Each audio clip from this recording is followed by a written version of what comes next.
টাঙ্গাইলবাসী আল্লাহ রাব্বুল আলামিন কোরআনে কারীমটা নাযিল করে দিয়েছেন, আর কোরআনের ব্যাখ্যাগুলোকে একেবারে 100 স্পষ্ট করে ব্যাখ্যা করেছেন। পৃথিবীতে কোনো মানুষ যদি বলে আমি কোরআনে কারীম প্রচার করতে চাই, তাহলে ওকেও কোরআনের ব্যাখ্যাগুলো স্পষ্টভাবে বলা লাগবে। কে রাজি হবে, কে খুশি হবে, কে মন খারাপ করবে, কে কিভাবে নেবে দেখার বিষয় না। আমার আল্লাহ কোরআনে যা ব্যাখ্যা দিয়েছে এটা বলাই লাগবে, কারণ আল্লাহর স্পষ্ট ব্যাখ্যা। এই পৃথিবীতে যারা ইমানদার হবে, পৃথিবীতে যারা মুত্তাকি হবে, পৃথিবীতে যারা আল্লাহওয়ালা মানুষ হবে, এদের সামনে গিয়ে যখন আপনি কোরআনে কারীমের ব্যাখ্যা বিশ্লেষণ করবে, ওদের ঈমান যা আছে আমার আল্লাহ আরো বাড়িয়ে দেবে। এমনকি ওরা মরার আগ পর্যন্ত সিদ্ধান্ত নেবে ওয়ালা রাব্বিহিম ইয়াতাওয়াক্কালুন, আল্লাহ বাদ দিয়ে আর কারো উপরে ভরসা করব না। আমি সুখে থাকি আর বিপদে থাকি, আমি যে অবস্থায় থাকি না কেন, ভরসা হবে কার উপরে, মাথা নত হবে কার উপরে? ও বাংলার মুসলমান, এই দুনিয়ার ময়দানে যারা জালেম, যারা স্বৈরাচার, যারা ইসলামের ঘর বিরোধী, এদেরও ব্যাপারে ব্যাখ্যা এসেছে।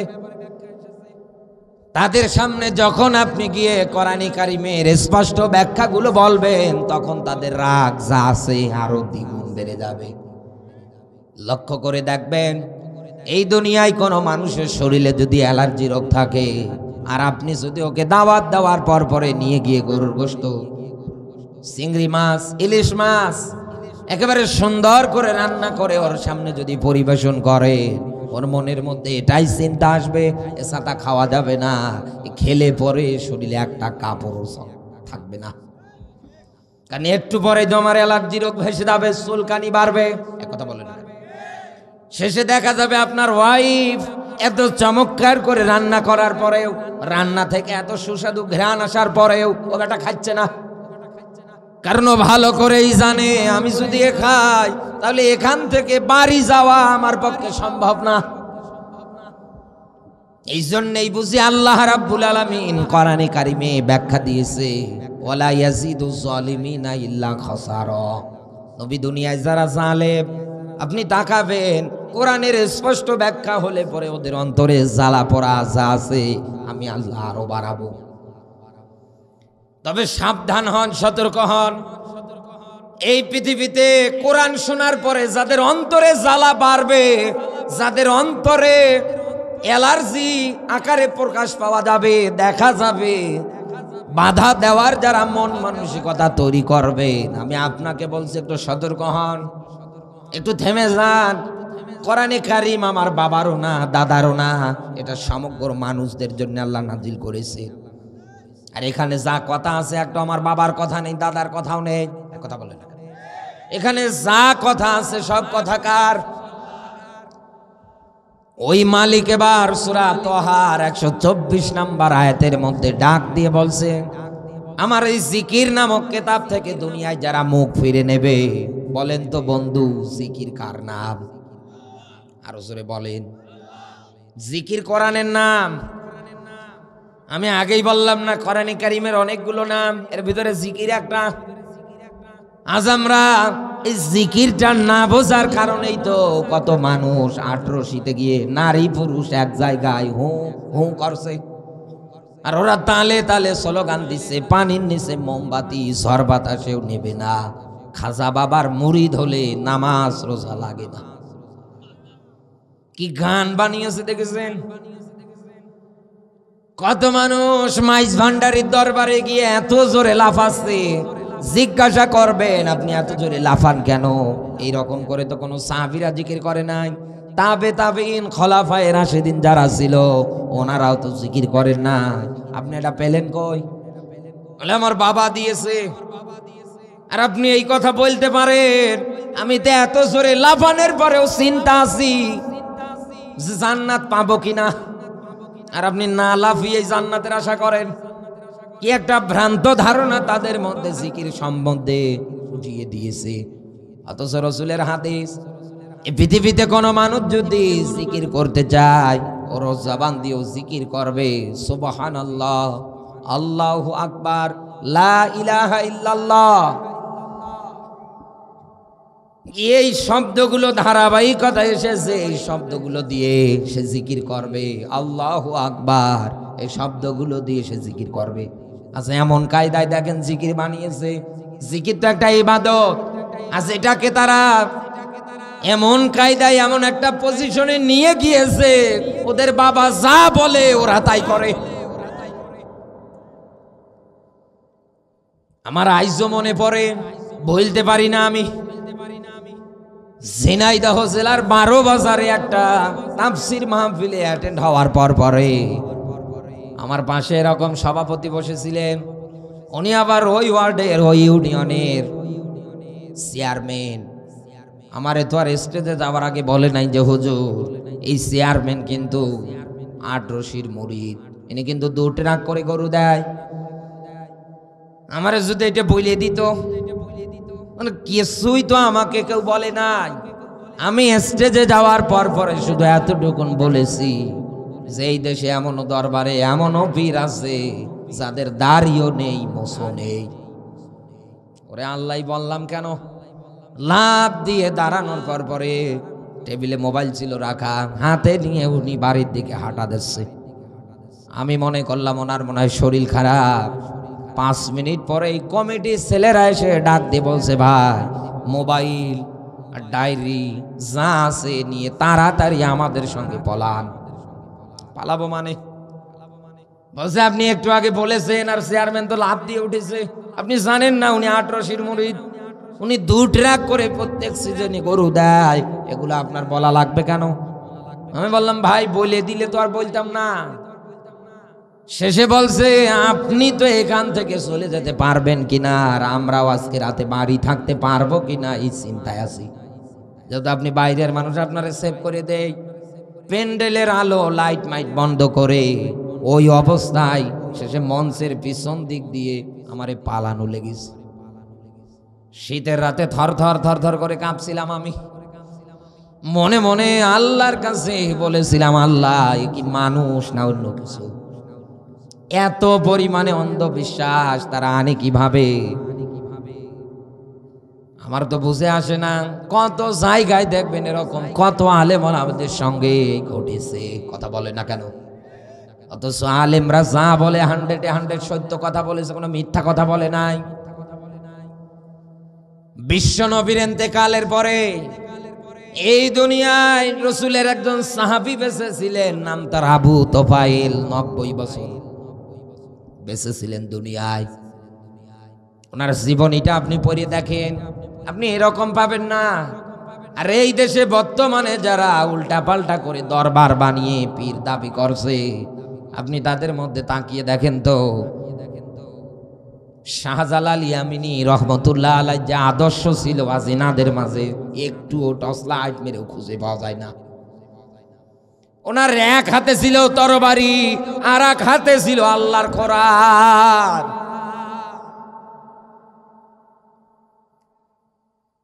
আমার বন্ধুরা কোরআনে কারিমের আয়াত ওরা বুঝেছিল, ইন্নী জাইলুম ফিল আরদি খলিফা, এই পৃথিবীতে মানুষকে আল্লাহ খলিফা করে কোনো খানকায় পাঠায় নাই, মসজিদে পাঠায় নাই, মাদ্রাসায় পাঠায় নাই। কথা বলে না, আল্লাহ বলেন এই পৃথিবীতে আমি তোমাদের পাঠিয়েছি জমিনের উপরে। আজ আমরা জমিনটা ছেড়ে দিয়েছি, জমিনে নেই। আজ আমাদের ছেলেগুলোকে আমরা ডক্টর, ইঞ্জিনিয়ার, পুলিশ, সেনাবাহিনী, নৌবাহিনী এগুলো একটাও বানাতে পারি না। এই জন্য বিধর্মী ছেলেরা লেখাপড়া করার পরে বড় বড় আসনে গিয়ে জমিন দখল করে আছে, একটা চেয়ার দখল করে আছে। এই জন্য ওরা বারে বারে আপনি তাকিয়ে দেখতে পাচ্ছেন সবচাইতে ইসলাম এবং কোরআনের দিকে বেশি আঘাত আনছে। আমরা যদি জমিনে থাকতে পারতাম আল্লাহর এই রায় অনুসারে, কথা অনুসারে, এই জমিন যদি আমরা ধরে রাখতে পারতাম, আমাদের ছেলেগুলোকে নেশাখোর না বানিয়ে আমরা যদি ভালোভাবে লেখাপড়া করিয়া আলেম বানাতে পারতাম, আমরা যদি পুলিশ বানাতে পারতাম, আমরা যদি র্যাব বানাতে পারতাম, সেনাবাহিনী বানাতে পারতাম, ভালো একটা জায়গায় ভালো একটা আসনে যদি আমরা এই সন্তানগুলোকে পৌঁছাতে পারতাম, তাহলে এই দেশে কোনোদিন কোনো ডিপার্টমেন্টে কোনো ঘুষখোর দুর্নীতিবাজ তৈরি হতো না। কোরআনে কারীম তো স্পষ্টই ব্যাখ্যা দেয়, সূরা নামলের আয়াত। আল্লাহ পাক বলেন, যেই জমিনে জালেমরা একবার রাষ্ট্র ক্ষমতা পাবে, যেই জমিনে একবার জালেমরা রাষ্ট্রীয় ক্ষমতায় বসবে, তোমরা তাকিয়ে দেখতে পারবা ওই জমিনের মধ্যে ইজ্জাত আহলিহা, সম্মানিত মানুষ যারা আছে তাদের কোনো সম্মান থাকে না। ওরা সম্মানিত মানুষগুলোকে ধরে আর অপমান করে। আজ বাংলাদেশের সঙ্গে এই বিষয়টা মিলিয়ে দেখেন তো, 17টা বছর মিলিয়ে দেখেন তো, জালেমরা যুগে যুগে চেয়ার পাওয়ার পর পরে, ক্ষমতা পাওয়ার পর পরে তাদের বিস্তারগুলো এমন ভাবে করেছে যে বাইরের রাষ্ট্রে এই মানুষগুলো যখন যেত, তাদের কপালে চুম্বন করত, তাদের ঠোঁটে চুম্বন করত, তাদের হাত মোবারক নিয়ে নিয়ে চুম্বন করত। অথচ আমাদের দেশে তাদেরকে রাজাকারে ট্যাগ লাগিয়ে 13 বছর বিনা কারণে জেলে বন্দি করে। শেষে ভারতের প্রেসক্রিপশনে এরকম একটা সম্মানিত মানুষকে ইনজেকশনের মাধ্যমে বিষ প্রয়োগ করে দুনিয়া থেকে বিদায় করে দেয়। আপনি আমার কথাগুলো বাস্তবে একটুবার চিন্তা ভাবনা করিয়ে দেখেন, মিলিয়ে দেখেন। আমি যা বলছি মিথ্যা বলছি না, একেবারে 100-এ 100 কার্যকর। ফেরাউন যখন দাবি করেছিল আনা রাব্বুকুমুল আলা, আমি তো তোমাদের সব চাইতে বড় রব, এ কথা কিন্তু বলেছিল। আর বুদ্ধি যিনি দিয়েছিল হামানটাক, ও বলছে আপনি বললে তো হবে না, কেউ তো আপনাকে মানবে না রব হিসাবে। কারণ এখনো তাওরাতের ঐশী গ্রন্থ যেটা, এই বিধানটা এখনো মানুষ মানে। আজও তাওরাতের হাজারো পণ্ডিতরা আছে, তুমি আন্দাজে বললে হবে? তাহলে আমাকে কি করা লাগবে? বলে সবার প্রথম সম্মানিত জ্ঞানী মানুষ যারা আছে, তাওরাতের পণ্ডিত যারা আছে, এদেরকে ধরো আর মেরে ফেলো। শেষেও জমিনে নিজেকে রব দাবি করতে গিয়ে, এটা প্রতিষ্ঠিত করতে গিয়ে, ওই জামানায় সম্মানিত মানুষ যারা ছিল, তাওরাতের জ্ঞান যাদের ভিতরে ছিল, তাদের ধরেছে আর মেরে ফেলেছে। হামান ডাক দিয়ে বলছে, বন্ধু অবাধে জেনা ব্যভিচার চালু করে দাও। জেনা ব্যভিচারের মাধ্যমে যে বাচ্চাগুলো জন্মগ্রহণ করবে, এই বাচ্চাগুলোর ভরণ পোষণের দায়িত্ব তুমি নিয়ে নাও। কাপড় চোপড় থেকে শুরু করে ওদের যা দরকার, যা প্রয়োজন, যা চাহিদা, একটা মানুষের মৌলিক চাহিদা, খাদ্য, বস্ত্র, বাসস্থান, চিকিৎসা, শিক্ষা, যা আছে সব তুমি নিয়ে নাও। বলছে ঠিক আছে, এটা করলে আমার লাভ কি? বলে লাভ আছে। তুমি যখন এদের মাঝে একাধারে বক্তৃতা দিবা, একাধারে শিক্ষা দিবা, স্কুল কলেজগুলোর মধ্যে যখন একাধারে বলে দিবা যে তোমাদের রব ফিরাউন, আপনার আত্মজীবনী নিয়ে যখন যত গবেষণা হবে, যত পড়বে, শেষে এরা তো মূর্খ হয়ে যাবে, আপনার উপরে এদের একটা অন্ধবিশ্বাস তৈরি হবে, শেষে এরা আপনাকে রব বলে মেনে নেবে। বুদ্ধিগুলো দেখেন হামানটাকে, নিজেকে রব প্রতিষ্ঠিত করার জন্য হামানটাক যা বলছে বেটা তাই করছে। কথা বলেন, একটা মজার ঘটনা আছে এর জীবনে। এ যখন দাবি করেছিল আমি তো তোমাদের সবচাইতে বড় রব, নীল নদের যে পানি, এ পানি শুকিয়ে গিয়েছিল। ইতিহাস যারা পড়েছেন জিজ্ঞাসা করে, এই নীল নদের পানি দিয়ে হাজার হাজার বিঘা জমি চাষবাস হতো। ওই জামানার মানুষেরা ওই নীল নদের পানি দিয়ে ওনাদের জমিতে ফসল ফলাতো।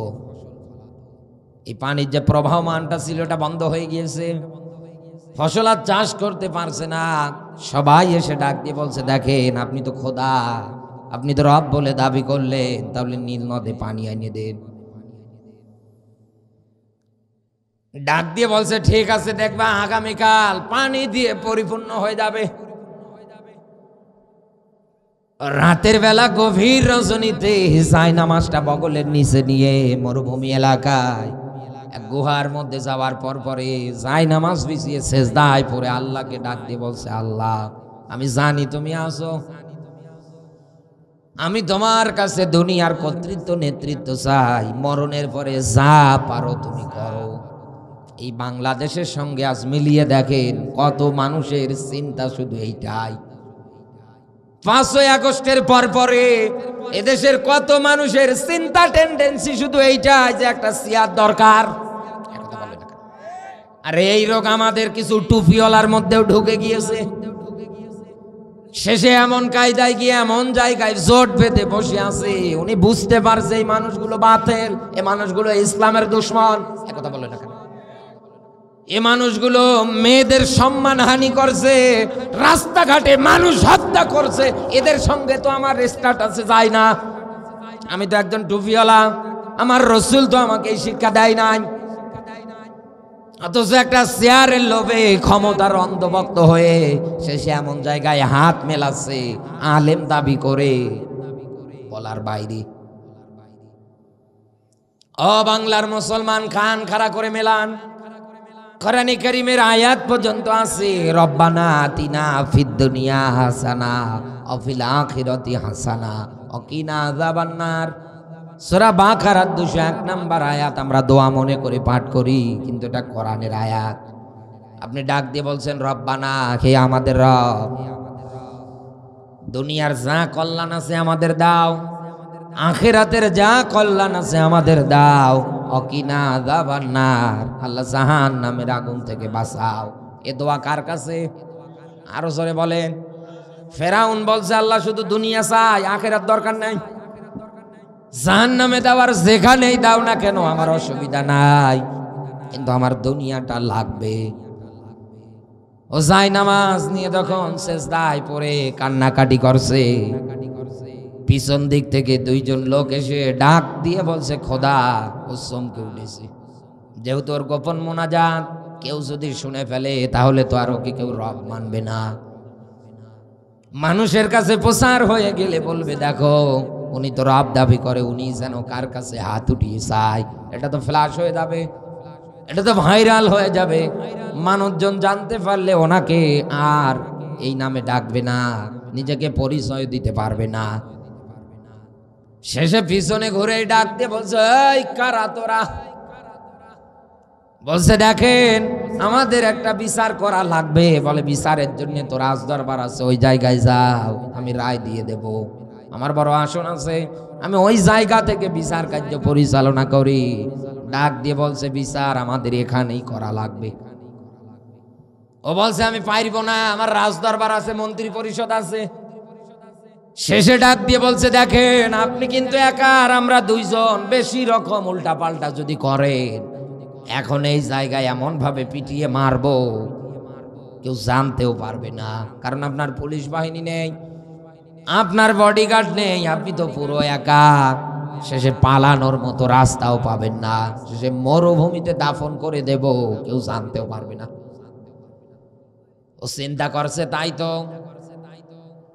শেষে ডাক দিয়ে বলছে, বল তোদের রায় কি, তোদের চিন্তা ভাবনা কি?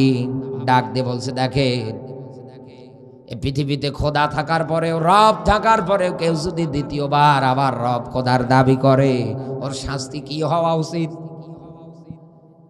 ওর শুধু টার্গেট নীল নদে পানি আছে কিনা, পানির প্রবাহমান চালু হচ্ছে কিনা। ও উকি মেরে তাকিয়ে দেখছে নীল নদের পানি একেবারে পরিপূর্ণ, সুন্দরভাবে বেয়ে বেয়ে চলছে। ডাক দিয়ে বলছে, ওই যে দেখছো নীল নদের পানি, ওকে ওকে ওই জায়গায় চুবিয়ে মারা উচিত।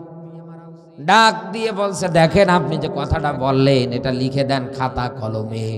বলছে, বলা লাগবে না, লেখাও লাগবে না, আমার এক রায়, এক সিদ্ধান্ত, এটাই ফাইনাল।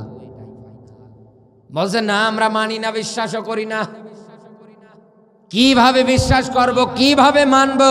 আপনি সকালে বলেন এক কথা, বিকালে বলেন কখন বললাম। এই বাংলাদেশে আমরা এমনও মানুষদেরকে দেখেছি চেয়ারে বসা থাকাকালীন অবস্থায় সকালে এক কথা, বিকালে আর একটা। কথা বলেন না কেন? বলে, আমি তো এ কথা বলি নাই। এই যে গতকাল দেখলাম ফখরুল সাহেবের মুখ দিয়ে একটা কথা বের হয়েছিল, উনি বলছে যে আওয়ামী লীগের নামে যত মামলা আছে সব আমরা উঠিয়ে নেব, আপনাদের গায়ে কেউ ফুলের টোকাও দিতে পারবে না। অথচ আজকেই পাল্টি খেয়ে মিডিয়ায় এসে বলছে আমি তো বলি নাই, এরকম কথা তো আমার মুখ দিয়েও বের হয় নাই। আমি বাস্তব প্রমাণ দিলাম আপনাকে, আপনি একটু মিলিয়ে নিয়েন। যুগে যুগে এরকম অনেক মানুষ আছে, শেষে এরা দুইজন ডাক দিয়ে বলছে এরকম আমরা মানি না, খাতা কলম দিচ্ছি লিখে দেন। ও মনের আনন্দে উৎফুল্ল হয়ে কলম আর কাগজ হাতে নেওয়ার পরে লিখে দিচ্ছেন। খোদা রাজা থাকার পরেও কেউ যদি দাবি করে তাহলে ওর শাস্তি এই নীল নদে চুবিয়ে মারা লাগবে, ইতি ফেরাউন। কাগজটা হাতে নেওয়ার পরে ডাক দিয়ে বলছে দেখেন আপনি কি আমাদের চেনেন? বলে না। বলে আমরা দুইজন সেই দুনিয়ার কোন মানুষ না, ইনি হচ্ছেন জিবরাইল আর আমি হচ্ছি মিকাইল, আমরা আল্লাহর ফেরেশতা। তুমি যা লিখেছো এটা তোমার উপরে একদিন 100 কার্যকর হবে। এ বেটা যেদিন সুববানি খাচ্ছিল ওই দিন ওনার সামনে নিয়ে গিয়ে হাজির করেছে। দেখেন আপনি নিজেই তো লিখেছিলেন রাজা খোদা থাকার পরেও কেউ যদি দাবি করে ওকে নীল নদে চুবিয়ে মারা দরকার। আপনার রায় আপনি যা দিয়েছেন এটা আজ আপনার উপরে কার্যকর হচ্ছে। আল্লাহ পাক এই জন্যই ডাক দিয়ে বলেছেন ফামাহিলিল কাফিরিনা আমহিলহুম রুয়াইদা।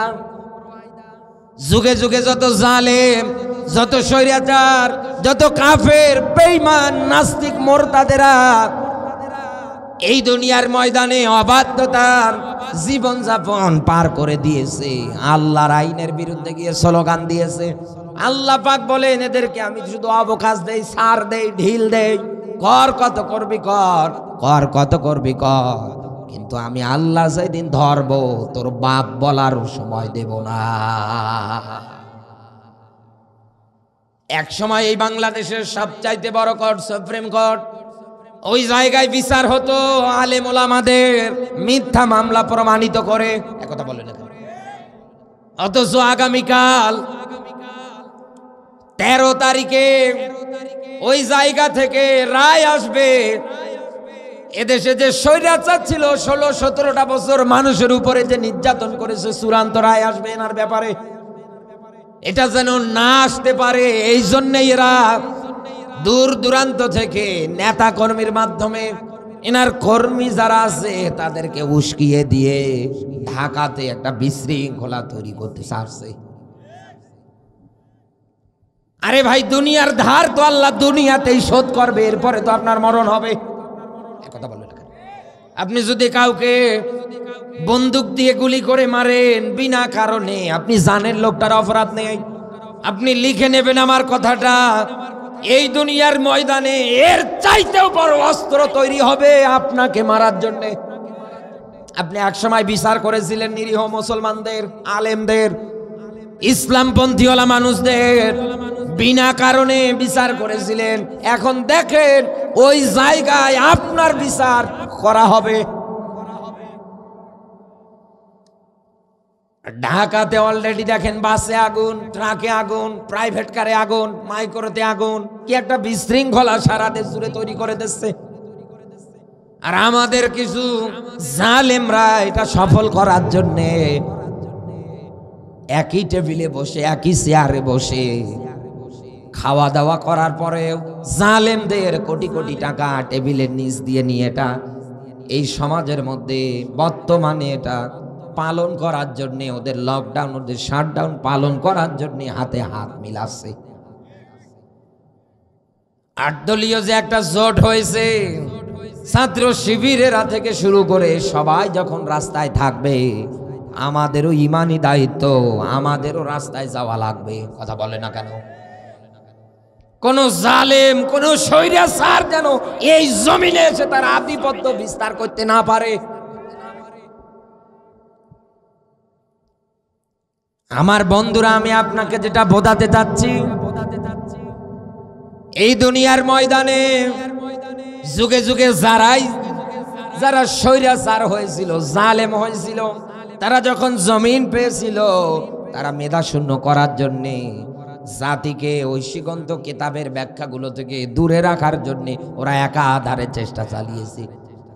মানুষ যেন আল্লাহকে ভালোভাবে না জানতে পারে, মানুষ যেন বুঝতেই না পারে পৃথিবী যিনি পরিচালনা করছেন তিনি আমার আল্লাহ, এটা যেন জানতে না পারে। মেধা শূন্য করে দিতে চায় ওরা। যে হাতিয়ারটা নিয়েছিল ফেরাউন, আজ কর্মসূচিতে মিলিয়ে দেখেন আমাদের অনেক মানুষের ভিতরে এটা পাওয়া যাচ্ছে।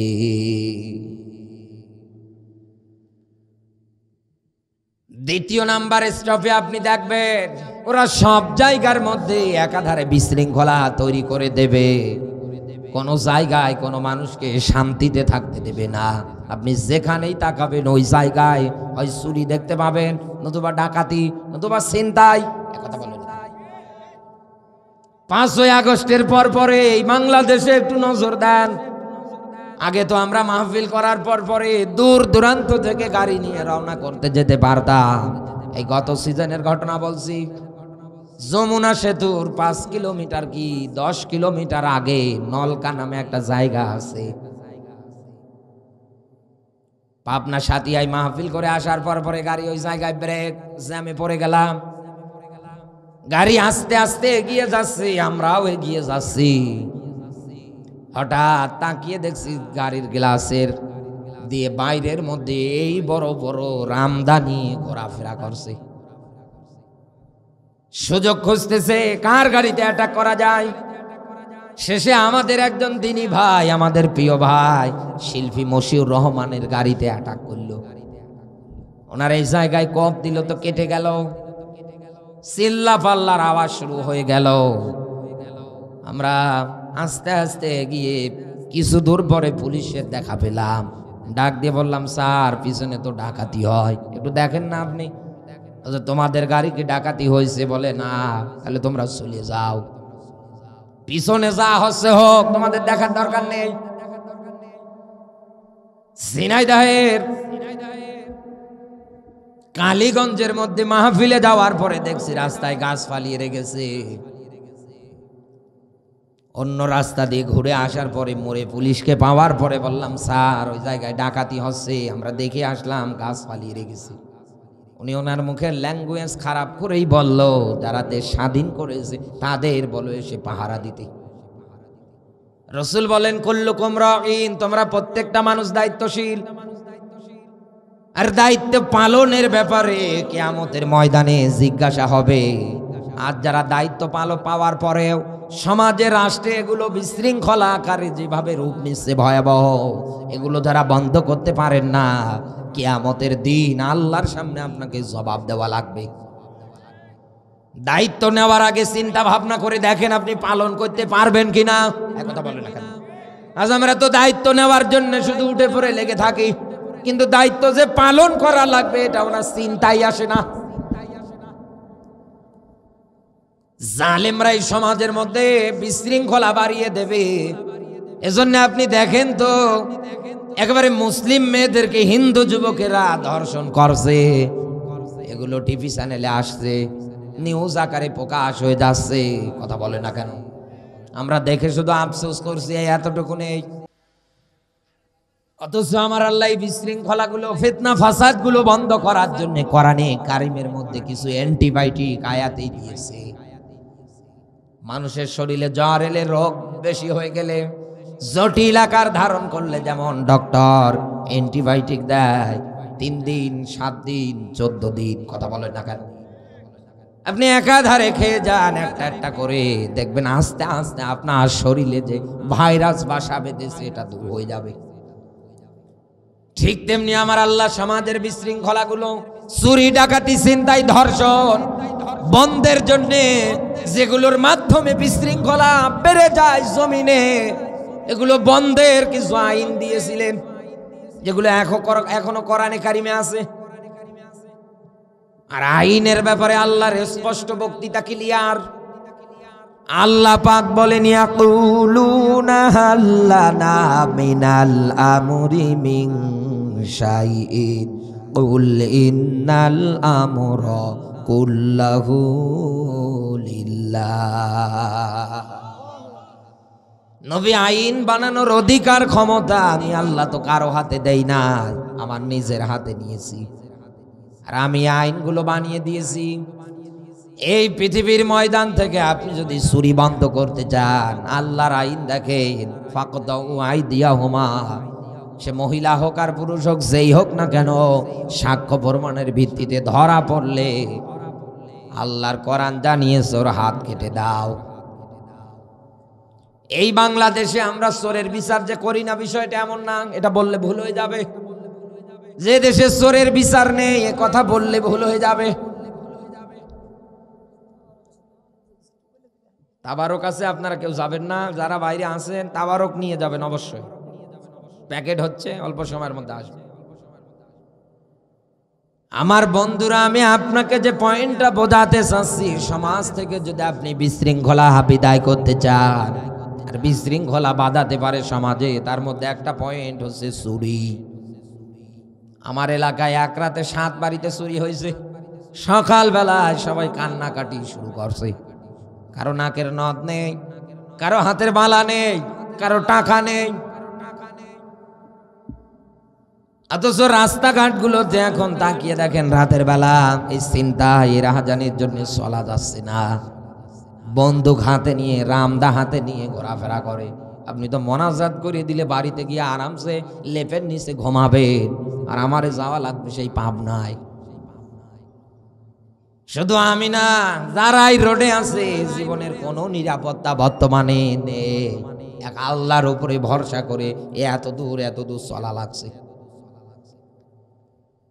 অথচ এই পৃথিবীর ময়দানে আইনটা আলমগীর হোসেন বিপ্লবীর উপরে প্রতিষ্ঠিত করা যেমন ফরজ, পৃথিবীতে যেই বলবে আমি মুসলমান, আল্লাহর বান্দা, তার উপরে ওটা প্রতিষ্ঠিত করা ফরজ। এটা তো অস্বীকার করার মতো কায়দা নেই।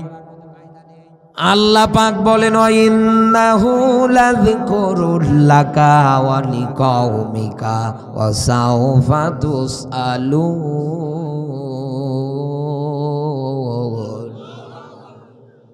নবী নিশ্চয় আপনাকে এবং আপনার উম্মত যারা হবে, টাঙ্গাইলবাসী কান লাগান, নবীর উম্মত কি ইহুদি আর খ্রিস্টানেরা? কথা বলে না কেন? বৌদ্ধরা, হিন্দুরা, এদিকে যত যাবেন, শেরপুর, ঝিনাইগাতি, নালিতাবাড়ি, যত যাবেন আপনি তাকাবেন, আদিবাসী সম্প্রদায়ের লোক পাবেন। সাঁওতাল, ত্রিপুরা, মারমা, এরকম বাংলাদেশের 64টা জেলার মধ্যে যারা আদিবাসী হিসাবে পরিচিত, ওরা কি নবীর উম্মত? নবীর উম্মত কারা? কিয়ামতের আগ পর্যন্ত দুনিয়ায় যারা আসবে আর পরিচয় দেবে, আমি তো মুসলিম, ওয়াকালা ইন্নানি মিনাল মুসলিমিন, আমি তো মুসলমান, লা ইলাহা ইল্লাল্লাহ মুহাম্মাদুর রাসূলুল্লাহ সাল্লাল্লাহু আলাইহি ওয়াসাল্লাম আমার নবী, লা ইলাহা ইল্লাল্লাহ, এক আল্লাহ ছাড়া আর কোনো মাবুদ নেই, ইলাহ নেই, উপাস্য নেই। আমার সৃষ্টিকর্তা, পালনকর্তা, রিজিকদাতা, আইনদাতাকে। আরো জোরে বলেন। এই ঘোষণাগুলো যারাই দেবে কিয়ামতের আগ পর্যন্ত, আমার আল্লাহ ডাক দিয়ে বলছেন, এরাই নবী, আপনার উম্মত। আর এদেরকেও আমি আল্লাহ জিজ্ঞাসা করব মরার পরে এই জিকির নামক কোরআন মানার ব্যাপারে। এই যে ফাকতু আইদিয়াহুমা, এই আয়াতটা কি কোরআনের বাইরে? ভিতরে না? সূরা মাইদা, মাইদা মানে দস্তরখানা। আমার আল্লাহর ভিতরে এই আয়াতটার মধ্যে নোট করে দিয়েছে, চুরি যদি সমাজ থেকে বিদায় করতে চাও, তাহলে আমার আয়াত, আমার আইন, ধরা যদি পড়ে ওর হাত কেটে দাও। বাংলাদেশে চোরের বিচার আমরা যেইভাবে করছি, কোন চোর? যারা মূলো চুরি করে, সাইকেল চুরি করে, বেগুন চুরি করে, ছাগল চুরি করে, কথা বলেন। ধরা যদি পড়ে দেখবেন একেবারে মাইরে নাক মুখ যা আছে সব ফাটিয়ে দেখছে, রক্ত গল গল করে ঝরছে। আরে ভাই, চোর ধরার পরে আগে দেখেন, ওর কাছে আগে শোনেন, ওকে অভাবে চুরি করে না, এটা ওর স্বভাব। ওর পরিবার পরিজন যারা আছে তাদের মাঝে খোঁজ খবর নেন, ওর বড় ভাই থাকলে পাকে ফোন দিয়ে শোনেন। এরপরে না হয় গ্রামবাসী এক জায়গায় বসে একটা রায় দিয়ে দেন, হয় পুলিশে উঠিয়ে দেন, অথবা গ্রামের লোকজন 10 জন এক জায়গায় হওয়ার পরে একটা বিচার করে দেন। কথা বলেন না কেন? যেহেতু কোরআনের আইন নেই, আজ আমরা এই চোরদের বিচারগুলো এইভাবেই দেখতে পাচ্ছি। আগে মায়ের, আগে পিটন, হেঁটে পর্যন্ত যেতে পারে না। অথচ যেই লোকগুলো এসি রুমের ভিতরে বসে একটা কলমের সাইন দিয়ে কোটি কোটি টাকা আমেরিকার বেগম পাড়ায় পাচার করে ঘর বাড়ি নির্মাণ করছে, এই চোরদের দেখলেই আমরা চেয়ারে ছেড়ে দিয়ে সেলুট দেই। এই চোরদের বিচার আজ আমরা দেশে করতে পারি না, এই চোরদের বিচার হয়ও না। অথচ সৌদি আরব একটা রাষ্ট্র, 70% ইসলাম চলে, বাকি 30% চলে না। ওই দেশে চোর যদি ধরা পড়ে, আল্লাহর আইন ওর হাত কেটে দাও। জনগণের সামনে প্রকাশ্যে লক্ষ টাকার জিনিসও যদি পড়ে থাকে, যারা হজ করতে গিয়েছেন তারা ভালো জানবেন, টাকার ব্যাগও যদি পড়ে থাকে, স্বর্ণের খনিও যদি পড়ে থাকে, কেউ নেয় না।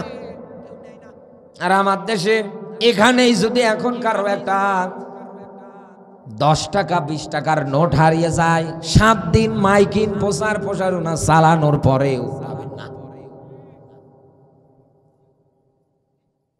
এটা তো মানুষের আইন, এই জন্য আপনি পাবেন না। কিন্তু আল্লাহর আইন যদি থাকতো, ও টাকাটা নেওয়ার আগে ভাবতো ধরা পড়লে কালকে আমার হাত কেটে দেবে। আল্লাহর আইন দেখেন তো একে নির্মূল করা, আর মানুষের আইন আরো চোর বৃদ্ধি হয়। কেমনে বলবো? চোর চুরি করতে গিয়ে ধরা পড়ার পরে উনি গিয়েছে জেলখানায়, যাওয়ার পরে পুলিশে ওনাকে জেলখানায় দেওয়ার পরে জেলখানা সিটের হেলান দিয়ে বসে আছে মার্ডার কেসের আসামি। ডাক দিয়ে বলছে, তুই নতুন নাকি? বলে হ্যাঁ। আগে আসিস নাই? বলে না। কি অপরাধ? চুরি করতে গিয়ে ধরা পড়লাম। কার বাড়ি? বলো অমুকের বাড়ি। এই জায়গায় পাঠিয়েছে? বলে হ্যাঁ।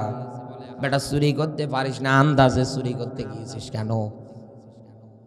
বলছে ওস্তাদ কি করব, ধরা পড়ে গেলাম, এত দোয়া কালাম পড়েছি তারপরেও কাজে আসে নাই।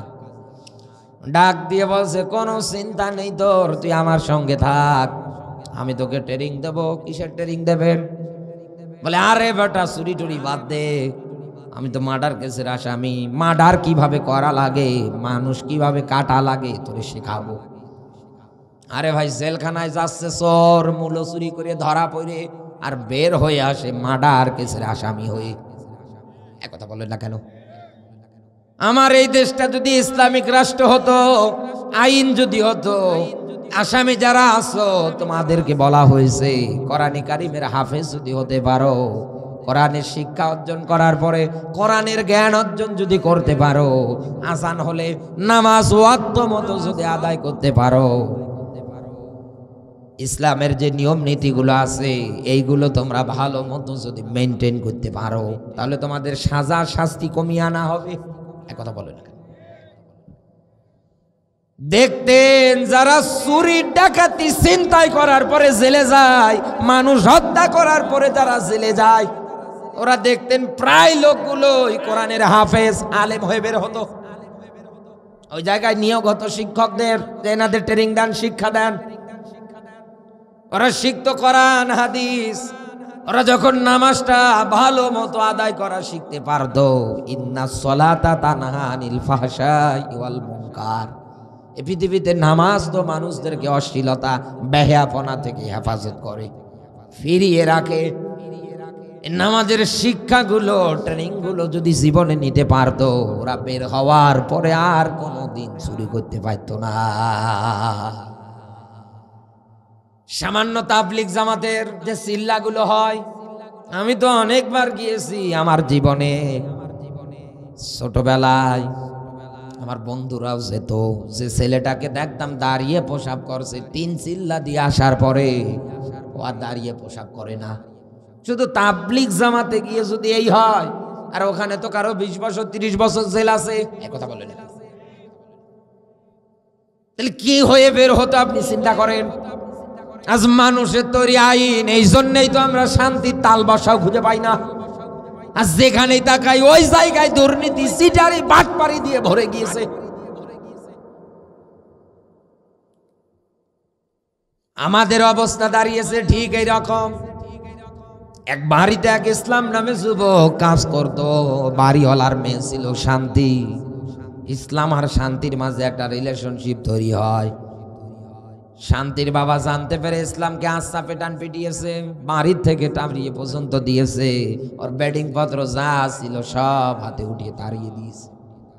বের হয়ে যায় জায়গা থেকে, আর খবরদার তুই আমার বাড়ির কিনারায় আসবি না, তুই অন্য কোথাও গিয়ে যা পারিস কর।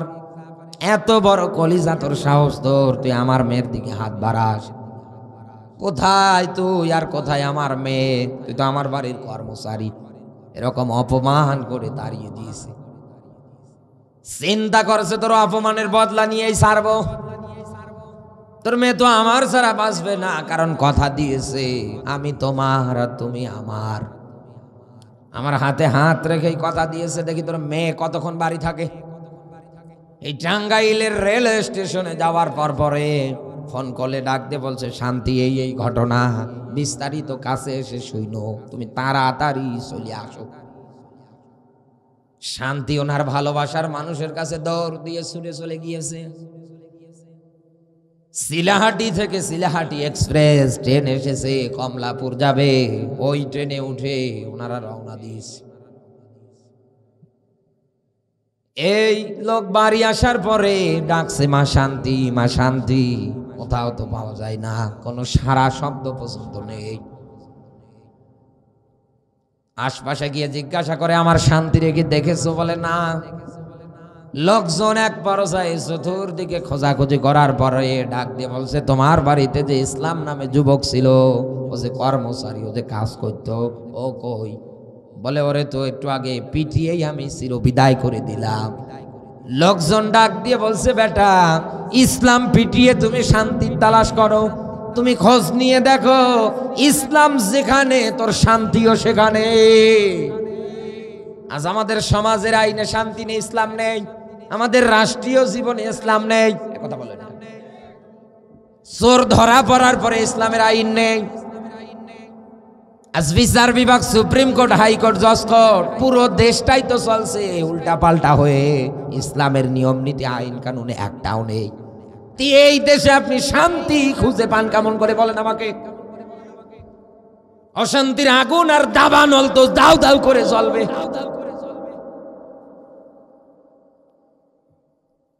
গাইবান্ধা সাদুল্লাপুরের নিউজ বলছি, কান লাগান। আরে ভাই, 84 বছর বয়স একজন মহিলা আর ছাগল নিয়ে যাচ্ছে। জমির মধ্যে খোট গেড়ে রেখে দেবে, ছাগল ঘাস খাওয়া শুরু করবে, আবার বিকালবেলা নিয়ে যাবে। আমার দেশের এমন উশৃঙ্খল যুবক ইয়াবা, গাঁজা, ফেন্সিডেল, ডাইল, মদ, একথা বলে না, এগুলো না খেলে ওর ঘুমে আসে না। শেষে এই 84 বছর বয়সের একজন মেয়ে লোককে পাওয়ার পরে, বুড়িকে পাওয়ার পরে ধর্ষণ করে ফেলেছে। আপনি চিন্তা করে দেখেন তো, আপনি যা আল্লাহর আইনের বিরুদ্ধাচরণ করেন, আপনি জালেমদের এই আইন প্রতিষ্ঠাতে বাধা দেন, এগুলো বললেই যে রাজাকার, জঙ্গি বলে গালি দেন। ওটা যদি আপনার মা হতো, ওটা যদি আপনার বোন হতো, কেমন লাগতো আপনার? বলেন আমাকে।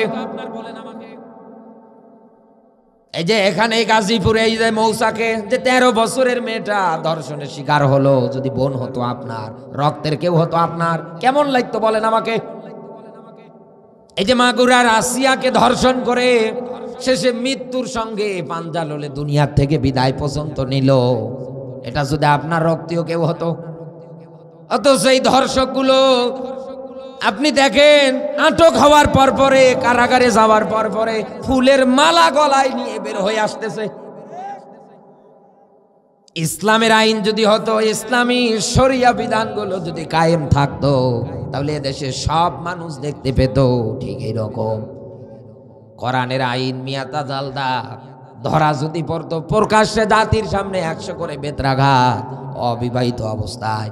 আর বিবাহিত হলে মাটিতে গর্ত খনন করে পুঁতে পাথর নিক্ষেপ করে দুনিয়ার থেকে বিদায় করা হতো। এই দেশে ধর্ষণের পরকীয়ার গোষ্ঠী খুঁজে পাওয়া যেত না, কারণ ওদের চিন্তা ছিল যদি ধরা পড়ে যায় মান সম্মান শেষ, আর তো মৃত্যুদণ্ড আমার। শেষে বিয়ে করে হালাল ভাবে সংসার করে খেত। আল্লাহর আইন চাই জমিনের শান্তি বাস্তবায়ন করতে, অথচ আমরা এই আইনটাকে লাথি মেরে ছুড়ে দেই। ওই জায়গায় আজ লেলিন কালমাসের আদর্শ ঢোকায়। এই জন্যই তো জমিনের মধ্যে আজ বিশৃঙ্খলা দিয়ে ভরে যাচ্ছে। আগামীতে আরো দেখবেন যদি আল্লাহর আইন বাস্তবায়ন না হয়। 5ই আগস্টের পরে দেশের টুপিওয়ালাদের হাতে বিরাট একটা সুযোগ এসেছিল নিজের মন মতো দেশটাকে গঠন করার, কথা বলেন। কিন্তু আমাদের মাঝে কিছু টুপিওয়ালারা মুনাফিকি করার কারণে, আব্দুল্লাহ ইবনে উবাইয়ের সঙ্গে মিল রেখে কাজ করার কারণে এদেশে ধুকে ধুকে জাতিরা আজও মাইর খেয়ে মরছে। আব্দুল্লাহ ইবনে উবাই যেমন জাতিকে বলেছিল অহুদের ময়দানে যেদিন যুদ্ধে যাবে যেও না, বাড়িতে মেয়ে বড় হয়েছে বিয়ে দেওয়া লাগবে, ফসলগুলো পেকে গিয়েছে কাটা লাগবে, কি দরকার তোমাদের? ওই কাজে গিয়ে আমরা কি করব? 300 সাহাবী নিয়ে ভেগে গেলেন উল্টা পাল্টা বুঝিয়ে। শেষে দেখা গেল অহুদের ওই ময়দানে যুদ্ধের মধ্যে মুসলমানেরা পরাজয় পর্যন্ত বরণ করল। রসুলের দান মোবারক পর্যন্ত শহীদ হয়ে গেল। হযরতে তালহার শরীরে 80টার অধিক তীর বিদ্ধ হয়ে গেল। ও বাংলার মুসলমান, আজও বাংলাদেশে এখান থেকে এই পয়েন্টটা থেকে একটা শিক্ষা বের করব আমি। টুপিওয়ালার মধ্যে কিছু মুনাফিক তৈরি হওয়ার কারণে 5ই আগস্টের পরে আপনি তাকান, ওদের কোন দল নিয়ে মাথা ব্যথা নেই, সাদাবাজি করে টপ লেভেলে এই দুনিয়ায় যারা এগিয়ে যাচ্ছে, নোবেল প্রাইজ পাওয়ার মতো আসন যারা পাচ্ছে, ওদের বিরুদ্ধে ওদের কোনো ফতোয়া নেই। ওদের যত ফতোয়া মাজলুম একটা দল, মাজলুম একটা সংগঠনকে নিয়ে এই করবেন না ওই করবেন না এই কথা বলে না। এমনকি মুখের ভাষা খারাপ করে পর্যন্ত গালিগালাজ করছে। শুধু আপনাদের এই উল্টা পাল্টার কারণে এদেশের মুসলমান জাতির মাঝে আজ ঐক্যতা খুঁজে পাওয়া যাচ্ছে না, আজ মাঠে মারা যাচ্ছে। আমরা যদি দল মত নির্বিশেষে সবাই যদি এক কাতারে আসতে পারতাম, নিজেদের স্বার্থগুলো বাদ দিয়ে মানুষদের মাঝে যদি এটা বিস্তার করতে পারতাম, আল্লাহর আইনই পারে কেমন কেবল এই জমিনে শান্তি দিতে। আলালাহুল খুলকলা সৃষ্টি কেবল যার, এই জমিনে আইনও চলবে তার। আপনি আমি আল্লাহর সৃষ্টি, তামাম দুনিয়া তার সৃষ্টি, তো আইন কেন লেলিন কালমাসে চলবে বলেন আমাকে? এদেশে আইন কেন মানুষের তৈরি করা চলবে বলেন আমাকে?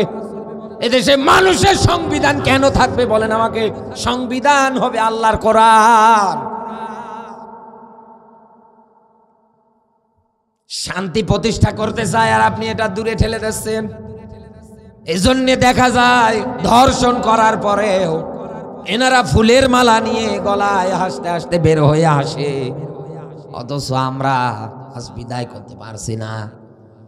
ও বন্ধু, এরকম করে যেটাতেই হাত দেন না কেন, ওই জায়গায় আজ আপনি তাকান, শুধু আল্লাহর নিয়ম নীতি আইন কানুন রসন বসন না থাকার কারণে আজ আমরা শুধু ধুকে ধুকে মায়ের খেয়েই মরে যাচ্ছি। আমার বন্ধুরা, আমি জালেমদের রাষ্ট্র ক্ষমতার ব্যাখ্যা দিচ্ছিলাম। যে জমিনে জালেমরা টিকে যাবে, রাষ্ট্র ক্ষমতার চেয়ারে বসবে, আপনি তাকাবেন বিশৃঙ্খলা বাড়বে। 3 নাম্বার পয়েন্টে ওরা আল্লাহর আইনগুলো একটা একটা করে উঠিয়ে দেবে, ওরা মানবে না। এটা প্রতিষ্ঠার জন্য যারা এগিয়ে আসবে তাদেরকেও দুনিয়ায় বাঁচতে পর্যন্ত দেবে না। 4 নাম্বারে নিজেও আল্লাহর আইন মানবে না, অপর আরেকজন যে বলবে আমি আল্লাহর আইন মানবো, এটা বলতে গেলে তার উপরে নির্যাতন আসবে। হযরতে আসিয়া কিন্তু ফেরাউনের স্ত্রী ছিলেন, যখনই বলেছিলেন আমি মুসার কালেমা গ্রহণ করেছি, ও কিন্তু জানতো যেটা সত্য বিধান, ও আর মানতে পারে নাই। আমি নিজেও মানবো না, তোমাকেও মানতে দেব না। শেষে অমানবিক নির্যাতন চালু হলো আসিয়ার উপরে। যুগে যুগে তাকিয়ে দেখেন আপনি, এই রকম জালেম শাসকরা নিজেও আল্লাহর আইন মানে না, আর একজনকেও মানতেও দিবে না। এই জমিনে কোন ইমানদারেরা যদি রাষ্ট্রীয়ভাবে চেয়ার পায়, আল্লাযীনা ইম্মাক্কান্নাহুম ফিল আরদি আকামুস সালাহ, ওরা প্রথম নাম্বার পদক্ষেপ নেবে জমিনে, তারা আল্লাহর যে বিধান নামাজ, এটাকে তারা দাঁড় করাবে, কায়েম করবে। একথা বলে কু আনফুসাকুম ওয়া আহলিকুম নার, আল্লাহ বলেন নিজে জাহান্নাম থেকে বাঁচো, অধীনস্থ যারা আছে এদেরকেও বাঁচাও। একটা ছোট্ট হাদিস বলছি আপনাকে আমি। বিশ্বনবী আমার গভীর রজনীতে বের হয়েছে, হযরতে আবু বকর রাতের বেলা কি করে খোঁজ খবর নেওয়ার জন্য। নবীজি হাঁটি হাঁটি পা পা করে যখন আবু বকরের বাড়ির দিকে রওনা দিয়েছে, সুললিত কণ্ঠে হযরতে আবু বকরের কণ্ঠ থেকে ভেসে আসছে সূরা ইয়াসিনের তিলাওয়াত। ইয়াসিন আল কুরআনিল হাকিম, এরকম করে তিলাওয়াত করছে। নবীজি হাত দুটো তুলে দোয়া করছে আর ডাক দিয়ে বলছে, মালিক, এই লোকটা একটা কাপড়ের ব্যবসায়ী ছিল, আমার বাল্যকালের বন্ধু। আমি গিয়ে কালেমার দাওয়াত দিয়েছিলাম, কোনো দ্বিধাদ্বন্দ্ব করেনি, সাথে সাথেই মেনে নিস। আমার মেরাজের ঘটনা আবু জাহেলের মুখে শোনার পরেই সাক্ষ্য দিয়েছে। রব্বুল আলামিন, আমি দোয়া করছি আমার এই আবু বকরের হায়াত তুমি বাড়িয়ে দাও। আল্লাহ আবু বকরকে জান্নাতের সুউচ্চ মাকাম দান করিও। দ্বিতীয় স্টপে রাসূল হাঁটি হাঁটি পা পা করে হযরত ওমরের বাড়ির দিকে রওনা দিয়েছে। হযরত ওমর এর বাড়ি যাওয়ার আগে আগে রাসূল ওমরের কণ্ঠে দূর থেকে উচ্চ আওয়াজে সূরা রহমানের তিলাওয়াত শুনতে পারছে। নবীজি ওমরের জন্য দোয়া করলেন, মালিক, ইনি তো তরবারি নিয়ে আমাকে মারার জন্য পর্যন্ত গিয়েছিলেন, নিজের বোন আর ভগ্নিপতি কোরআন পড়ার কারণে যে পরিমাণ টর্চার করেছিলেন, আল্লাহ ইসলামের পথে এসেছে। হযরত ওমরকে তুমি জান্নাতের সুউচ্চ মাকাম দান করিও। রাসূল চলে আসলেন মসজিদে নববীতে।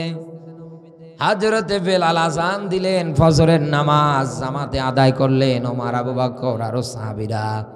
রাসূল ডাক দিয়ে বললেন, সাহাবীরা এদিকে আসো। আসার পরে নবীজি আবু বকরকে ডাক দিয়ে বলছে, আবু বকর, রাতের বেলা গিয়েছিলাম, গিয়ে দেখছি তুমি সুললিত কণ্ঠে সূরা ইয়াসিনের তিলাওয়াত করছো। আর ওমরের বাড়িতে গেলাম, যাওয়ার পরে দেখছি জোরে জোরে পড়ছে। এই আস্তে আর জোরের মধ্যে পার্থক্য কি আমার একটু বোঝাও। হযরতে আবু বকর ডাক দিয়ে বলছে, ও নবী, আমার আল্লাহ তো ওই আল্লাহ যিনি আস্তে বললেও শোনে, জোরে বললেও শোনে। তিনি তো আলিমুম বিজাতিস সুদূর। মানুষের অন্তরে কি পরিকল্পনা হয়, মা বাবা না জানুক, রাষ্ট্রপ্রধান না জানুক, দুনিয়ার কেউ না জানুক, কোন জীবজন্তু না জানুক, জানে কে? হযরত ওমর ডাক দিয়ে বলছে, হুজুর, আমার বন্ধু আবু বকর বলেছে মাত্র একটা কারণ, আমি বলবো দুইটা। এক নাম্বার কারণ, কোরআনের তেলাওয়াতের শব্দ সাউন্ড যত দূর পর্যন্ত যায় তত দূর পর্যন্ত শয়তান থাকতে পারে না, পালিয়ে যায়। দ্বিতীয় নাম্বারে, আমি জোরে কোরআন পড়েছি তাহাজ্জুদের নামাজে এই কারণে, যাতে আমার আহাল বর্ডার যারা আছে তাদের কারো ফজরের নামাজ কাজা না হয়, আর আমরা ঘুমে কাইটে দেই। এখানে আসার পরে শুনলাম আপনারা মসজিদের মধ্যে নামাজ পড়তে রাজি না, মসজিদে এসে নামাজই পড়েন না। আরে ভাই, একজন অন্ধ সাহাবীকে রাসূল ছাড় দেয়নি। ডাক দিয়ে বলছে, হাবিব, আমাকে একটু ছাড় দেওয়া যায় না নামাজের ব্যাপারে বিশেষ করে? নবীজি ডাক দিয়ে বলছেন, তুমি কি আজান শুনতে পাও? বলে, হ্যাঁ, আমার এই কান দিয়ে আমি স্পষ্ট আজান শুনতে পাই। বিশ্ব নবী ডাক দিয়ে বলছে, মসজিদের পিলারের সঙ্গে খুঁটির সঙ্গে তোমার বাড়ি পর্যন্ত রশি লাগাও, আজান যখন বেলাল দেবে, আজান শোনার পর পরে রশি ধরে ধরে হাঁটি হাঁটি পা পা করে জামাতে এসে নামাজ আদায় করে যাবা। একজন অন্ধ সাহাবীকে পর্যন্ত রাসূল ছাড় দিলেন না, আর আপনি আজ নামাজই পড়েন না।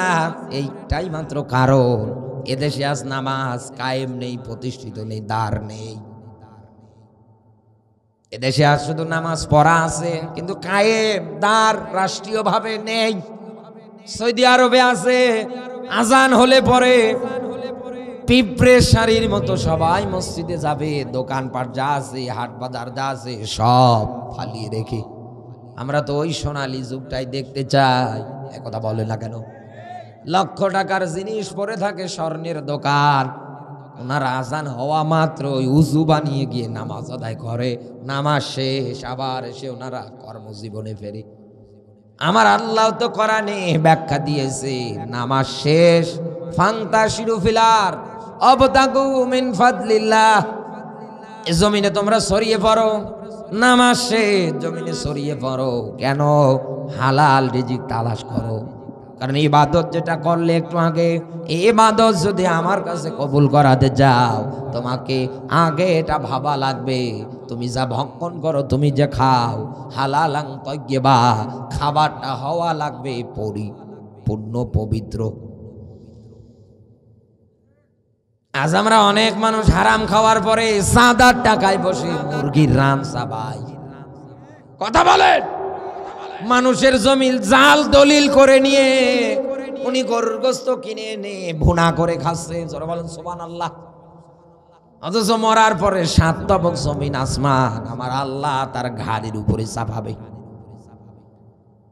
টাঙ্গাইলবাসী গভীর রাত হয়ে যাচ্ছে, আমি আপনাকে এটা বোঝাতে চাচ্ছি, এই পৃথিবীতে ইমানদারেরা চেয়ার পেলে জমিনে যখন আসবে, তারা দেখবেন এই জমিনের মধ্যে কোরআনের কারিমের মাধ্যমে নামাজের বিল কায়েম করে দেবে। দ্বিতীয় নাম্বারে তারা যাকাত বিধান প্রতিষ্ঠা করবে। ইনি মনে করেন যাকাত বিধানের যে বাংলাদেশের একটা ফান্ড গঠন হয়ে গেল, অমুক ফান্ডে মানুষ গিয়ে গিয়ে যাকাতের টাকা দেবে। যাকাতের 8টা ফান্ড আছে কোরআনে। এতিম, মিসকিন, ফকির, মুসাফির, দিন প্রতিষ্ঠার জন্য এরকম ফান্ডগুলো আছে। এটা অন্য দিকের আলোচনা, আমি শুধু ভিন্নভাবে আপনাকে বোঝাতে চাচ্ছি। এই জায়গায় একটু মনোযোগ দেন আমার দিকে। সারা বাংলাদেশের 64টা জেলার যে যাকাত নেবে, এই যে ফান্ড একটা গঠন হলো, যাকাত কায়েম হওয়ার পরে এই ভাই মনে করেন ওই ফান্ডের মেইন দায়িত্বে, এনার হাত দিয়েই বিলি হবে ডাকাতের টাকাগুলো। মনে করেন 64টা জেলা থেকে সর্বোচ্চ যাকাতের টাকা কালেকশন হয়ে গেল 70 লাখ। সাপোজ এক্সাম্পল দিচ্ছি, আপনাদের এটা ঘাটাইল থানা, এক্সাম্পল দিলে ভালো বুঝবেন। 64টা জেলা দিলে অতটা বুঝবেন না, বলবেন হুজুর এটা কি হয়ে গেল। এই যে ঘাটাইল থানা, এই ঘাটাইল থানার মধ্যে যে কয়টা গ্রাম আছে, যে কয়টা ইউনিয়ন আছে, এই জায়গা থেকে মনে করেন 1 কোটি টাকা এবার যাকাতের ফান্ডে যোগ হলো, এনার হাত দিয়ে এটা বিলি হবে। 1 কোটি টাকা ইনি হাতে পাওয়ার পর পরে চিন্তা করছে কি করা যায়। যাকাত তো এমন ভাবে দেওয়া দরকার যাতে দ্বিতীয়বার ওই লোকটা আর কারো কাছে গিয়ে হাত পেতে ভিক্ষা করে না খায়। আমরা শাড়ির নামে মশারি দেই, জনগণের চাহিদাই মেটে না। শেষে দেখা যায় উনি 8-10 বাড়ি থেকে যাকাত ফেতরার টাকা কালেকশন করার পরেও উনি যা ফকির, যা গরিব, যা মিসকিন, ওই থেকে যাচ্ছে। ওনার ভাগ্যের আর কোনো পরিবর্তন হচ্ছে না। ইনি এই 1 কোটি টাকায় এই ঘাটাইল থানাটার গ্রাম ইউনিয়নের মধ্যে তালাশ করে করে দেখতে পারলেন, যুবক থেকে শুরু করে একেবারে মুরব্বী বয়স পর্যন্ত কারা নিতে পারবে। ইনি এরকম করে করে 50টা মানুষ খুঁজে পেলেন। শুধু এই থানারই 50টা মানুষের কাছে ইনি 1 কোটি টাকা ভাগ করে বিলি করলেন। 50টা মানুষকে ইনি 2 লাখ করে টাকা দিয়ে দিলেন, আর বললেন দেখো এই টাকাগুলো দিলাম, ওগুলো যাকাতের। তোমরা কেউ রিক্সা কিনবা, কেউ ব্যবসা করবা, কেউ মুরগির খামার দিবা।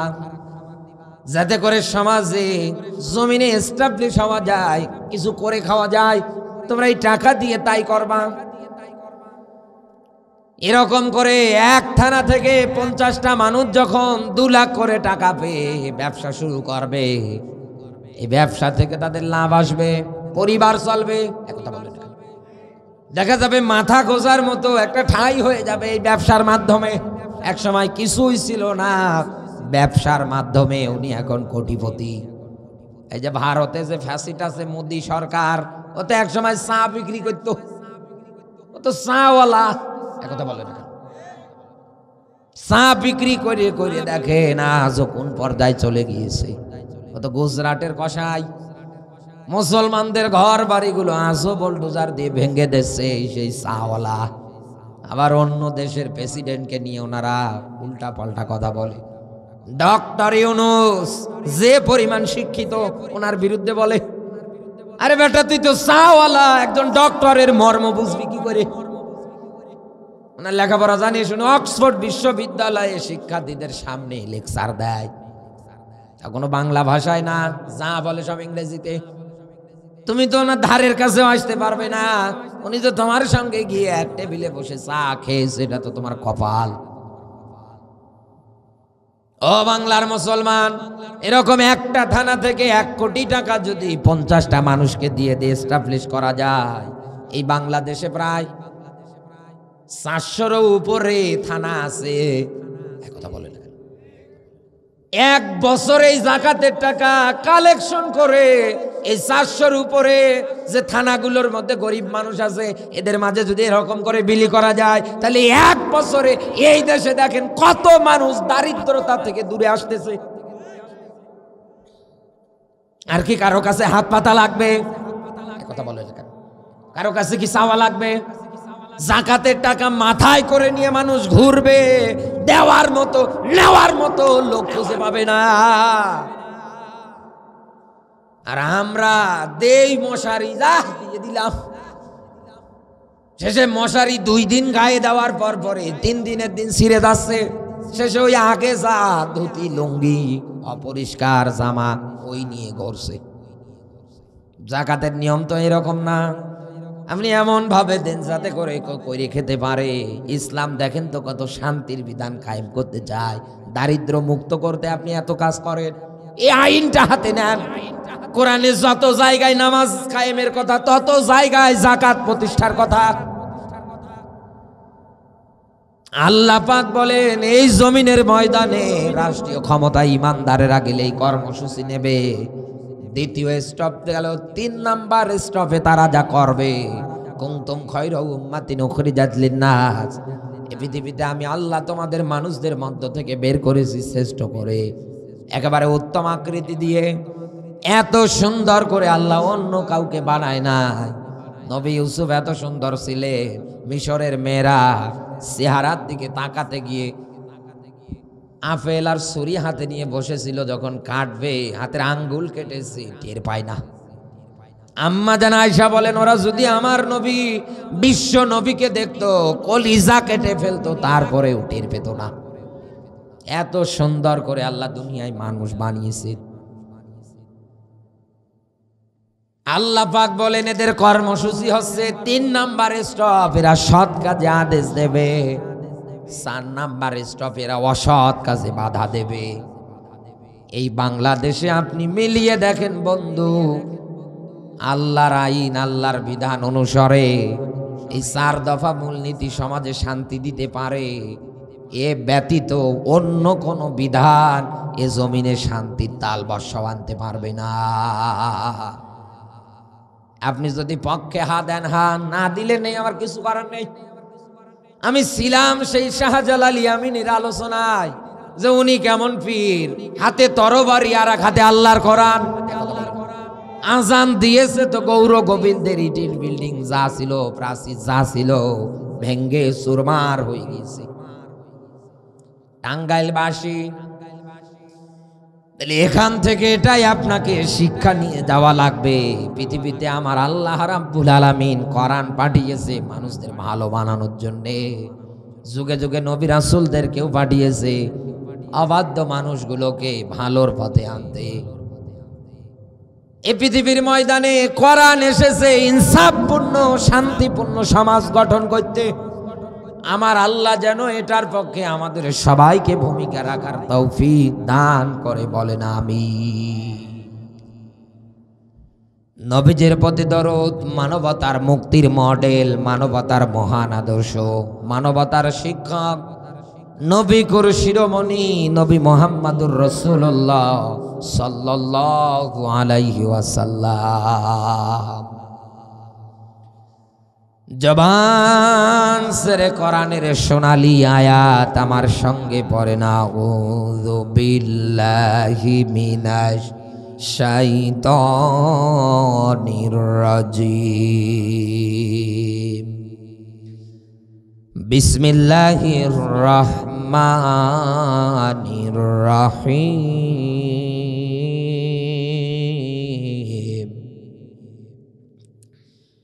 ওয়ানযির আশীরাতাকাল আকরাবিন।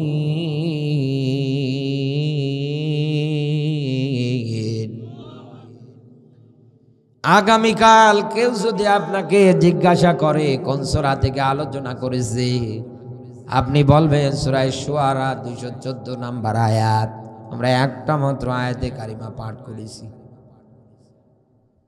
আমার আজকের আলোচনার সাবজেক্ট সতর্ক। সাটলে হোক যেখানেই হোক জিজ্ঞাসা করলে বলে দেবেন যে সতর্ক বিষয়ে আলোচনা করেছি। আর আল্লাহ বলেছেন ইয়া আইয়ুহাল ইনসান মা গররাকা বিরাব্বিকাল কারীম। হে মানুষ, কিসের ধোঁকায় পড়লে? মাথা থেকে শুরু করে পায়ের আঙ্গুল পর্যন্ত আমি যা দেওয়া দরকার পূর্ণাঙ্গ আকারে দিলাম। এত কিছু আমি আল্লাহ দিলাম, আর তুমি কার ধোঁকায় পড়লে? এই সতর্কর কথাই বলছি আমি আপনাকে। বিশ্বনবী নবী মুহাম্মদুর রাসূলুল্লাহ সাল্লাল্লাহু আলাইহি ওয়াসাল্লাম জাতিকে সতর্ক করার জন্য সাফা পাহাড়ের পাদদেশে গিয়ে যখন দাঁড়িয়েছিলেন, লোকজন এক এক করে জড়ো হতে লাগলেন। চিন্তা করতে লাগলেন, আব্দুল্লাহর বেটা মোহাম্মদ কি কোনো বিপদে পড়লো নাকি? আর কি কোনো বিপদ হলো নাকি? ইদানিং সে তো নবী বলে দাবি করছে, মানুষের মাঝে প্রচার করে দিচ্ছে। লোকজন গিয়ে জমায়েত হলেন ওই জায়গায়। ওনার রক্তীয় চাচা আবু লাহাব গিয়ে দাঁড়ালেন। নবীজি ডাক দিয়ে বললেন, আমি যদি তোমাদের বলি এই সাফা পাহাড়ের পাদদেশে একদল লোক অস্ত্র নিয়ে তোমাদের উপরে আক্রমণ করবে, অ্যাটাক করবে, বিশ্বাস করো? উপস্থিত যত জনতা সবাই এক বাক্যে মাথা নেড়ে সায় দিয়ে বলছে যে হ্যাঁ, আমরা 100 মানি। কারণ আপনার কথা মিথ্যা হতে পারে না, আপনার জবান দিয়ে কোনো উল্টা পাল্টা কথা বের হবে না। আপনি তো আমানতদার, আপনি তো সাদিক, আপনি তো আলামিন। নবীজি যখন এইবার ডাক দিয়ে বলেছে যে আমি আল্লাহর পক্ষ থেকে রসূল, আমি আল্লাহর পক্ষ থেকে পয়গম্বর, আখিরি জামানার, আমি তোমাদেরকে জাহান্নামের শাস্তির ব্যাপারে ভয় করছি। কোন জাহান্নাম? লা ইয়ামুতু ফিহা ওয়া লা ইয়াহইয়া। যে জাহান্নামে একবার যে যাবে, ও মরবেও না বাঁচবেও না, মরা বাঁচার মধ্যবর্তী স্থানে থাকবে। শরীরের চামড়া পুড়ে যাবে, আবার নতুন করে চামড়া গজাবে। মানুষের জাহান্নাম দেখার পর পরে ডাক দিয়ে বলবে ইয়াকুলু ইয়া লাইতানি কদ্দামতু লি হায়াতি। হায় আফসোস, হায় আফসোস, কি করে আসলাম, আমার জীবনের প্রতি আমার আক্ষেপ, আমার রাগ। ফাআসাদ্দাক ওয়া আকুম মিনাস সালিহিন। আর একটা বার আল্লাহ কি হায়াত দিয়ে দুনিয়ায় পাঠানো যায় না? আল্লাহ যদি যায়, কথা দিচ্ছি তোমাকে, ভালো ভালো কাজ করব, দান করব, সাদকা করব, সত্য কথাগুলো জবান দিয়ে বলবো। আমার আল্লাহ কি মরার পরে কাউকে আসতে দেবে? ইতিহাসে এরকম করে কি কোনো নজির আছে? নেই। নবীজি আমার এই জাহান্নামের ব্যাপারে সতর্ক করলে উপস্থিত যত মানুষ ওই জায়গা থেকে তার চাচা, নাম তাহার আবু লাহাব, ডাক দিয়ে বললেন, ভাতিজা তোমার উপরে লানত, তোমার উপরে অভিশাপ। এই একটা পয়েন্ট বলছি। নবীজির দিকে যখন অভিশাপ দিয়েছিল, লানত দিয়েছিল যে তুমি ধ্বংস হয়ে যাও, তোমার উপরে অভিশাপ আমার, লানত আমার। এই পৃথিবীতে কোনো মানুষকে যদি আপনি অভিশাপ দেন, ওই লোকটা যদি ওই অপরাধী না হয়, যে অভিশাপ আপনি তাকে ইন্ডিকেট করে ছুড়ে দিচ্ছেন, ওই অভিশাপ ঘুরিয়ে পেঁচিয়ে কিন্তু আপনার দিকে আসবে। এটা ভালো করে বোঝেন। আবারও বলছি, আবু লাহাব নবীজিকে একটু আগে জনতার সামনে স্বীকৃতি দিলেন, আলামিন, সাদিক, আমানতদার, রিসালাতের কথা শোনা মাত্রই বলছে ধ্বংস হও, তোমার উপরে লানত আমার, অভিশাপ আমার। অভিশাপ যখন কাউকে দেবে, অভিশাপ আসমানে যায়, ঘোরাফেরা করতে থাকে। যাকে অভিশাপ দিয়েছেন ও যদি দোষে দোষান্বিত না হয়, এ অভিশাপ ঘুরে আপনার উপরে এসে পড়ে। শেষে দেখেন আবু লাহাব নিজের অভিশাপে নিজেই ধ্বংস হয়ে গিয়েছে। যার নামে কোরআনে আল্লাহ সূরা পর্যন্ত নাজিল করেছে, একেবারে নাম ধরে বিসমিল্লাহর বা থেকে সূরা নাসের সিন পর্যন্ত 114টা সূরা আছে। এর ভিতরে আবু লাহাবের নামে একটা সূরা, তার নাম লাহাব। আল্লাহ শকে দেয় নাই, রসুলের দিকে পাথর পর্যন্ত ছুঁড়ে মারতে দ্বিধাবোধ করে নাই, রিসালাতের বাণী শোনার পরে। ও টাঙ্গাইলের মুসলমানেরা, আমার আল্লাহ ডাক দিয়ে বলছে, তাব্বাত ইয়াদা, ধ্বংস আবু লাহাব, ওর 2 হাত নিচে, ওর স্ত্রী সন্তান ধন সম্পদ টাকা পয়সা ওর কোনো কাজে আসবে না, ওকে আমি প্রবেশ করাবো জাহান্নামের লেলিন অগ্নিশিশায়। শেষে দেখেন এ আবু লাহাব, এমন রোগ তার শরীরে, সোয়াইসের রোগ, প্লেগ রোগ, যার কাছে যায় তারই হয়। ঘর থেকে বের করে জঙ্গলে ফালিয়েছে, ওই জায়গায় পচে গলি মারা গেছে। ইতিহাসে নিকৃষ্ট মরণ হয়েছে। অথচ রসুলকে কত গালি গালাজ করেছে শুধু রিসালাতের কথা শোনার পরে। রসুলের 2 জন পুত্র আব্দুল্লাহ আর কাসিম বিদায় নেওয়ার পরে বসে, মোহাম্মদ লেস কাটা, মোহাম্মদ নির্বংশ, বংশের প্রদীপ জ্বালানোর মতো মোহাম্মদের আর কেউ থাকলো না। নবীজিকে এরকম উল্টা পাল্টা বলে গালি দিত। ছেলে সন্তান হারিয়ে গিয়েছে, রসুল মন খারাপ করলেন। ঘরের লোক যদি কষ্ট দেয় সহ্য করা যায় না, বাইরের মানুষ কষ্ট দিলে একটু কম লাগে। নবীজি ভেঙে পড়লেন। জিবরিল আমিন সূরা কাউসার নিয়ে এসে ডাক দিয়ে বলছে, হাবিব মন খারাপ করবেন না, আমার আল্লাহ তো আপনাকে হাউজে কাউসার দেওয়ার সুসংবাদ দিচ্ছে। এই সূরা 3 নম্বর আয়াতে আল্লাহ ব্যাখ্যা দিয়েছে, নবী আপনাকে যারা লেস কাটা নির্বংশ বলে আজকে গালি দিচ্ছে, আপনার 2টা পুত্র সন্তান দুনিয়ার থেকে বিদায় নেওয়ার কারণে।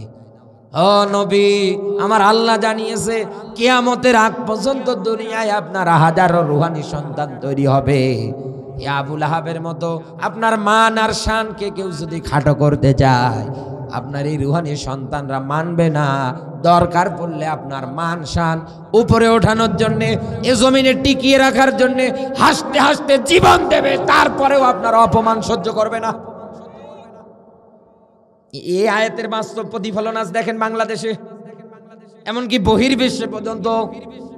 এ পুরো পৃথিবীতে তাকান, বিশ্ব নবীকে যেই অপমান করুক না কেন, এদেশের মুসলমান তৌহিদি জনতারা নামাজ পড়তে না পারে, রোজা রাখতে না পারে, কথা বলে না কেন, নবীজির অপমান কেউ যদি করে, ওর দাঁত ভাঙ্গা জবাব দিতে দেরি করে না। আমার বন্ধুরা, এখান থেকে আমি আপনাকে এটাই শিক্ষা দিতে চাচ্ছি, এই দুনিয়ায় আজও যারা আবু লাহাবের ভূমিকা পালন করছেন, আজও যারা আবু জাহেলের ভূমিকা পালন করছেন, ফেরাউনের নিয়ম নীতি যারা প্রতিষ্ঠা করতে চাচ্ছেন, একটু সতর্ক হন, থেমে যান। আল্লাহর আইন মাইনাস করে লেলিন কালমাসের আদর্শ যারা ঢোকাতে যাচ্ছেন, একটু থেমে যান। আমার আল্লাহ রাব্বুল আলামিন যেদিন ধরবে, সেদিন কিন্তু ইতিহাসে নিকৃষ্টতম মরণ আপনার হবে। মরে পড়ে থাকবে, জানাজা দেওয়ার মতো কোনো লোক আপনি খুঁজে পাবেন না। আল্লাহ রাব্বুল আলামিন যেন এই সমস্ত জালেমদের থেকে আমাদের এই ৫৬,০০০ বর্গ মাইলের দেশটাকে হেফাজত করে, বলেন আমিন। আরো জোরে বলেন আমিন। আর এই জমিনে আমরা যেন দেখতে পারি আল্লাহর কোরআনের আইনগুলো বাস্তবায়ন হয়েছে। আমরা কি চাই না?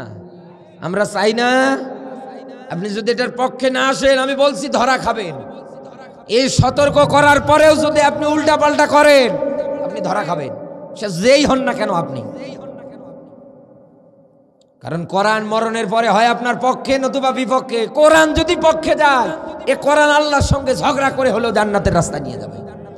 আর কোরআনে কারিম যদি বিপক্ষে যায়, মাইশাতান দঙ্কা, দুনিয়ার জীবনটা আটোসাটো হবে। আটোসাটো বলতে কবর বোঝানো হয়েছে।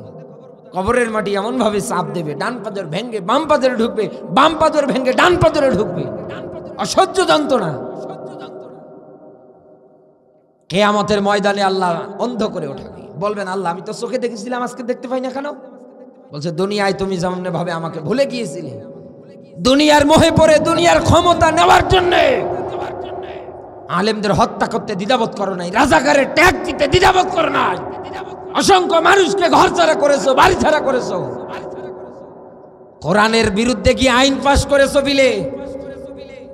দুনিয়ায় যেমন তোমার টাকা পয়সা ধন দৌলত তোমার ক্ষমতা আমার থেকে তোমাকে বিমুখ করেছিল, আমি আল্লাহ আজকে তোমাকে ভুলে গেলাম, তোমার ঠিকানা জাহান্নাম। কথা কার? আরো জোরে বলে, জোর হলো না? এত কিছু বলার পরে এই জাহান্নামে যদি আপনি যেতে স্বাচ্ছন্দ্য বোধ করেন, আপনি এগিয়ে যান, আমার কিচ্ছু করার নেই।